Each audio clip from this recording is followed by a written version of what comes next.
Hey everybody, it's a rainy day in San Diego. It's supposed to be rainy for the next several days. So I'm kind of trapped inside.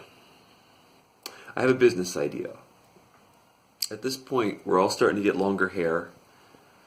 Can't go to the hairdresser, at least you shouldn't be. So my idea is to get a couple of hazmat suits with the tinted, unseeable visors like they had in E.T. And then you start a business called Hazmat Haircuts, where you go to people's houses and you cut their hair while wearing a hazmat suit. And if I did this, I could probably charge a really premium price. And then by the time they figured out that I have zero haircutting skills, I'd be gone. And it's not like they're going to give me repeat business anyway, because they're not going to need another haircut before this is over. And they probably couldn't even identify me if I had the frosted, the mask. It feels like a no-lose, except for the people who are getting their hair cut. Anyway, this naturally segues into my next topic, which is a story about 9/11, or the aftermath of it. So, for those of you who are around for it, you may remember that we all did a bunch of objectively stupid things in the wake of it. We were producing rap songs called Here Comes the Boom, and we were doing stupid stuff with flags. You remember everyone was putting up stupid flags everywhere? We were all super patriotic for some reason. It didn't quite make sense. I remember my dad told me a story. He was on a run and he found one of those flags that had fallen off a car, the car flags. And he ran home and he picked up this flag and he was holding it above his head, and people were going crazy honking for this random guy running down the street holding a flag for no reason. Anyway,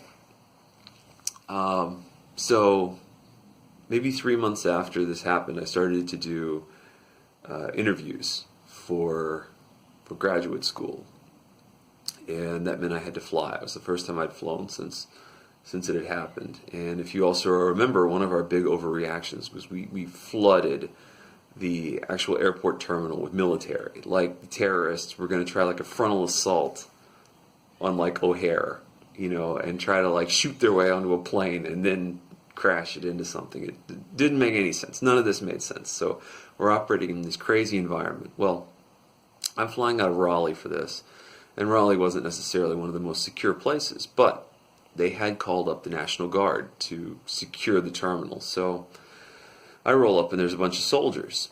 And I get out on the curb and I'm getting ready to go into the terminal from outside, and I see one of the all-time safety measure fuck-ups I've ever seen. And it's a little bit tough to describe, so I'm going to do my best to paint a picture of this. There is a National Guardsman, country fried North Carolina good old boy, if there ever was one. Dude weighs 300 plus pounds. He is painted into his uniform. The buttons are straining like apart between the clasps. And he's standing outside with an M16 or whatever slung over his shoulder in full gear, like secure in that curb. If a 15-passenger van pulls up and a bunch of terrorists get out, he's got him covered. He's ready to spray him down. I feel real safe. So, big boy is looking out. He's wearing his sunglasses and he's in his costume and he looks really cool. And he backs up a little bit and he gets too close to the doors. And as you remember, the airport doors open up, to let you through. The motion sensor comes in. Well, he backs in and he sort of stands in the doorway, and I don't know why he's doing it, just so everyone will notice him a little bit, or maybe he doesn't know where he is in space, but the motion sensor is designed for people coming in and coming out. It's not designed if you sit underneath it. So the motion sensor assumes he's gone, I guess, and it forgets he's there. So after a second, the doors close on him. But they don't close quite on him. They close right behind his back and slide in. And they do so in a way that they trap him in two ways. Number one, his canteen or something on the back of his belt gets trapped between the doors, which are now clinched down. So he's trapped against the door. And the second thing is The rifle that's slung over his shoulder is now trapped on the inside of the airport, and he's trapped on the outside. So this guy, in an instant, goes from cool military warrior ensuring the safety of everyone to totally disarmed and trapped in this automatic door. So this guy starts flailing like a marlin, reaching out, trying to activate the sensor, and he's having no luck. He can't get out, and everyone just sees this armed man flailing, so no one gets close enough to open the door the normal way by approaching it, so he's trapped. So this guy's looking around in a panic, trying to figure out how to get out of this situation before his buddies see him.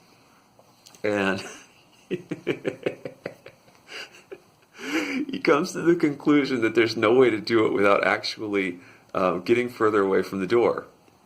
So the guy takes off his belt so that he can be detrapped there, and he gets the gun over his head, and he's trying to hold the strap of the gun, but he still can't get far enough away from the door. So he realizes that he's going to have to completely surrender his assault rifle in a major airport right after 9/11 in order to activate the door and get it back. So you can just see the wheels turning on this guy. And at this point, he's got a crowd. This is slightly before camera phones were a thing, so there's probably not video other than like the airport security. But there's no choice. So he lets go, his belt's off, his gun's trapped on the other side, and someone inside yells, "Stand back!" Because it's clear the gun's going to hit, and you know when a gun's jarred, sometimes they fire. I'm hoping he left the safety on, but at this point, all bets are off the table.